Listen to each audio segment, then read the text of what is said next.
समय की बात है। एक गांव में मोहन नाम का एक गरीब किसान अपनी पत्नी सरला और अपने बूढ़े पिता रामलाल के साथ एक टूटे फूटे छोटे से घर में रहते थे। मोहन के परिवार के हालात बहुत ज्यादा खराब थे, क्योंकि मोहन एक बीमारी का शिकार हो गया था, जिसके कारण वह कोई काम नहीं कर सकता था और वह हमेशा खाट पर लेटा रहता था। उसके पिता रामलाल भी अब बूढ़े हो गए थे। अब उनकी उम्र हो गई थी, जिसके कारण रामलाल से भी खेती का काम नहीं किया जा रहा था और मोहन के घर का बोझ उठा रही थी मोहन की पत्नी सरला। सरला खेतों में बहुत ज्यादा मेहनत करती थी और अपने घर का पालन पोषण किया करती थी। सरला खेतों में तरह तरह की सब्जी उगाती थी और उन सब्जियों को बाजार में बेचकर अपना घर चला रही थी।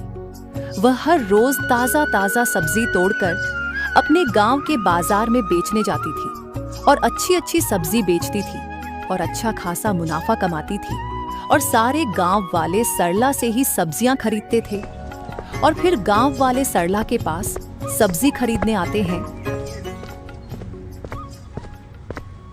सब्जी ले लो, ताजा ताजा सब्जी ले लो, अच्छी अच्छी सब्जी ले लो, सब्जी ले लो। इस प्रकार सरला आवाज लगाती है और सब्जी बेचती है। फिर गांव वाले सरला के पास आते हैं और कहते हैं, अरे सरला बहन, कैसी हो? और मोहन भाई कैसा है? मैं ठीक हूँ भैया, और वे भी ठीक हैं।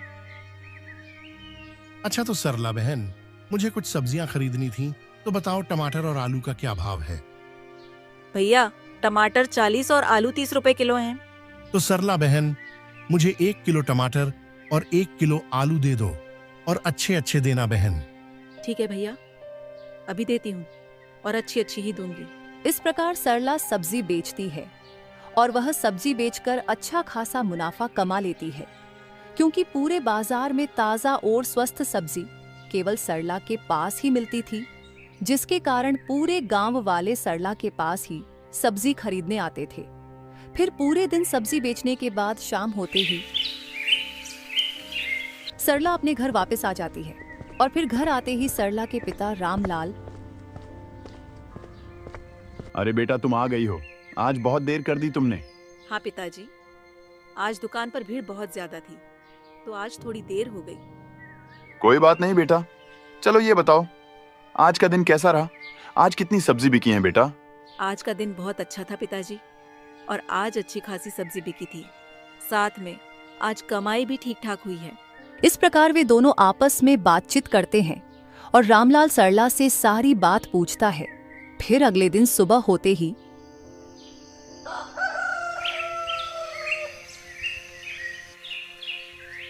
सरला खेतों की ओर सब्जी तोड़ने जाती है और फिर खेत में पहुंचते ही उनका पड़ोसी श्याम सरला के पास आता है, क्योंकि सरला श्याम के कुएं का पानी सिंचाई के लिए इस्तेमाल करती थी और सब्जियां उगाती थी। फिर यह सब श्याम से देखा नहीं गया और वह सरला से जलने लगा। फिर वह सरला से कहता है, अरे सरला बहन, अब मैं तुम्हें कुएं का पानी नहीं दे सकता हूं। अब हमारे कुएं में पानी कम हो गया है और साथ में गर्मी का मौसम भी आ रहा है, तो हम कुएं का पानी पीने के लिए बचा कर रखेंगे। अब तुम किसी और से सिंचाई के लिए पानी ले लो, लेकिन अब मैं अपने कुएं का पानी नहीं दे सकता। ऐसा मत करो श्याम भैया, गर्मियों का मौसम आने में तो बहुत समय पड़ा है, तब तक हम क्या करेंगे?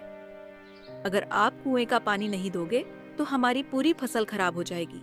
बिना पानी तो सब कुछ नष्ट हो जाएगा। कुछ तो रहम करो श्याम भैया, ऐसा मत करो। अरे मैं कुछ नहीं जानता हूं, वो सब तुम्हारी समस्या है, उसे तुम लोग खुद झेलो। अगर तुम्हारी फसल नष्ट होगी तो इसका मेरे पास कोई समाधान नहीं है। अब मेरे कुएं में पानी कम हो गया है, तो मैं अब तुम लोगों को पानी नहीं दे सकता हूं। तुम कहीं और से पानी ले लो, बस बात खत्म। अरे भैया, कुछ तो रहम करो। अगर आप अपने कुएं का पानी नहीं दोगे तो हमारी फसल का क्या होगा, और साथ में हमारा क्या होगा? हमारा तो घर चलाने का बस यही एक साधन था। ऐसा मत करो श्याम भैया। मैं कुछ नहीं जानता हूं और मुझे कुछ नहीं सुनना है। मुझे जो कहना था वो मैंने कह दिया है। अब मैं चलता हूं। ऐसा बोलकर श्याम वहां से चला जाता है।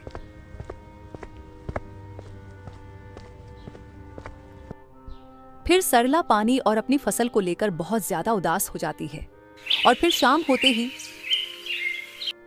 सरला वापस अपने घर की तरफ चल पड़ती है। वह उदास मन से आज जो कुछ भी हुआ वह सब सोचती हुई अपने घर वापस आ जाती है और फिर सरला के पिताजी रामलाल सरला से, अरे बेटा, क्या हुआ? आज तुम इतनी उदास क्यों हो? क्या बात है बेटा? फिर सरला ने आज जो कुछ भी हुआ था वो सब अपने पिताजी रामलाल को बताया और श्याम सिंचाई के लिए पानी नहीं देगा। इस बात से वह परेशान हो जाते हैं। फिर सरला के पिताजी रामलाल सरला से, अरे बेटा, तुम चिंता मत करो, मैं कल ही श्याम से बात करूंगा, शायद वो मेरी बात मान ले। इस प्रकार वे दोनों आपस में बातचीत करते हैं और फिर अगले दिन सुबह होते ही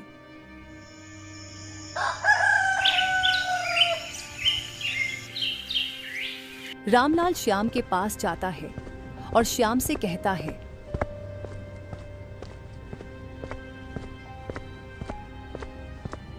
अरे श्याम, तुमने कुएं का पानी देने से मना क्यों कर दिया भाई? अब तो बस थोड़े दिन की ही बात थी, बाद में पानी की भी जरूरत नहीं थी। लेकिन भाई, अब पानी नहीं मिला तो हमारी फसल तो नष्ट हो जाएगी। हमें बस थोड़े दिन और पानी दे दो भाई। अरे रामलाल काका, अब मैं आपको पानी नहीं दे सकता हूँ, क्योंकि अब मेरे कुएं का पानी कम हो गया है। साथ में अब आगे गर्मियों का मौसम भी आने वाला है, तो गर्मियों के लिए पानी बचाकर रखना पड़ेगा। अगर आपको मैं पानी दे दूंगा तो हम क्या करेंगे?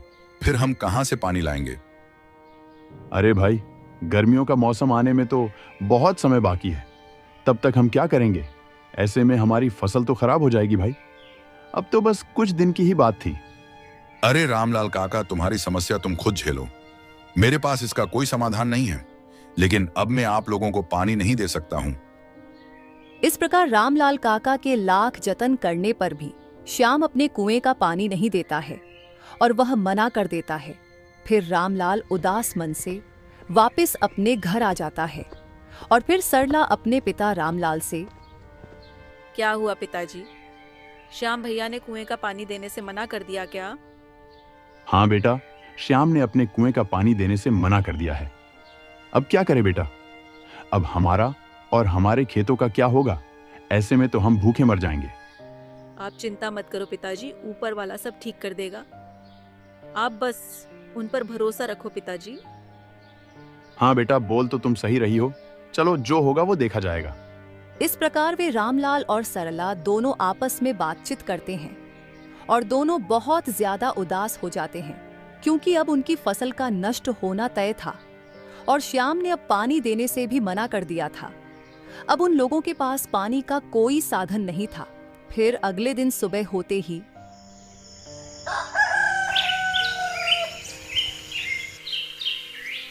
मौसम में बदलाव आ जाता है, बारिश का मौसम बन जाता है और फिर अचानक से बरसात शुरू हो जाती है।